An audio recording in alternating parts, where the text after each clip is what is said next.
Assalamualaikum warahmatullahi wabarakatuh. Waalaikumsalam warahmatullahi wabarakatuh.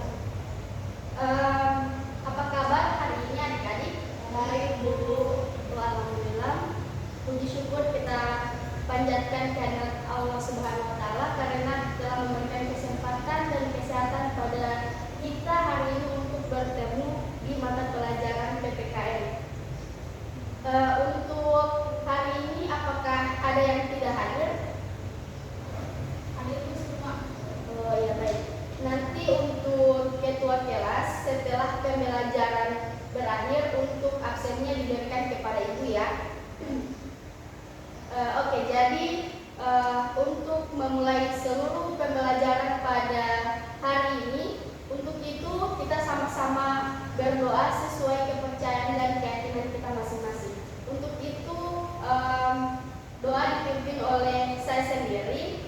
Baik, untuk memulai pembelajaran pada hari ini kita mulai dengan doa. Berdoa mulai.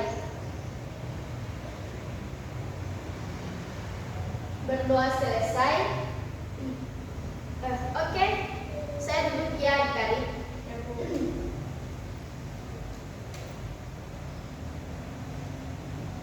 Oke, langsung kita mulai saja. Adik-adik bisa sebutkan ada berapa suku yang ada di Indonesia? Salah satunya saja. Suku Bugis, Bu. Ada lagi? Oke. Jadi di Indonesia itu ada banyak ya suku-suku bangsa yang ada di Indonesia. Salah satunya ada suku Bugis, ada suku Batak, suku Dayak, dan suku-suku lainnya. Nah, setelah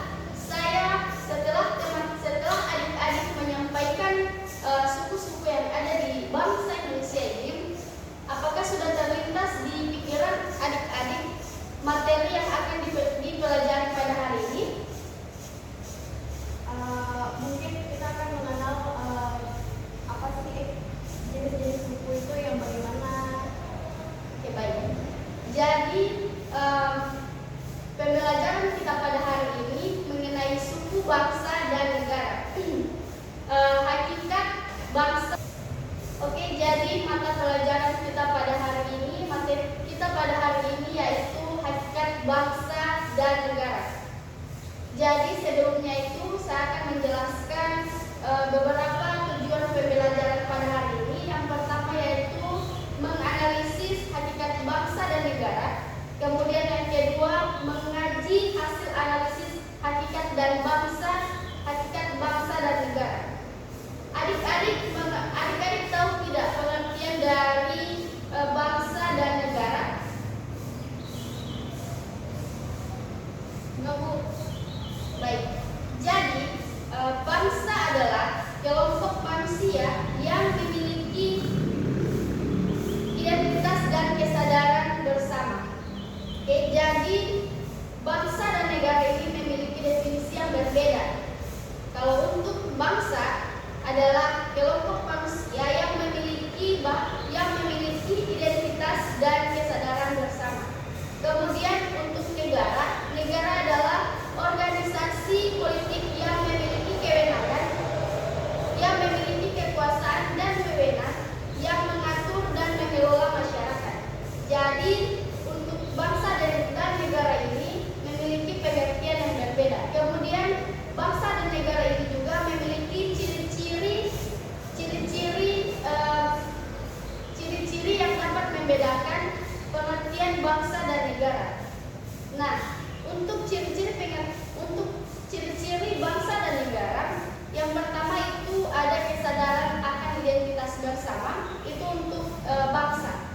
Kemudian ada kesamaan bangsa dan budaya, kemudian ada serta kesadaran akan sejarah dan tradisional bersama. Kemudian untuk ciri-ciri bangsa, yang pertama itu ada untuk ciri-ciri bangsa itu yang pertama ada kedaulatan, kemudian ada kekuasaan legislatif, eksekutif, dan yudikatif. Kemudian bangsa dan negara ini memiliki fungsi dan faktor yang berbeda. Yang pertama ada faktor pembentuk sejarah, budaya dan tradisi, itu merupakan faktor dari pembentuk bangsa. Kemudian adapun fungsi dari negara yaitu melindungi kepentingan negara, kemudian ada mengatur dan mengelola masyarakat. Kemudian adik-adik perlu ketahui adapun unsur-unsur negara. Yang pertama yaitu ada wilayah, kemudian ada penduduk, kemudian ada pemerintahan, kemudian ada kedaulatan. Nah, wilayah ini di negara memiliki wilayah yang jelas batas-batasnya. Kemudian ada penduduk, negara memiliki penduduk yang menjadi warga negara. Kemudian ada pemerintahan, negara memiliki pemerintahan yang berfungsi untuk mengatur dan mengelola masyarakat. Kemudian yang terakhir ada kedaulatan.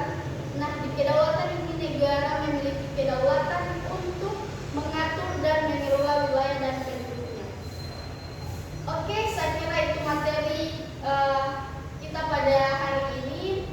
Jika ada pertanyaan yang ganjal dalam pikiran adik-adik, silahkan ditanyakan.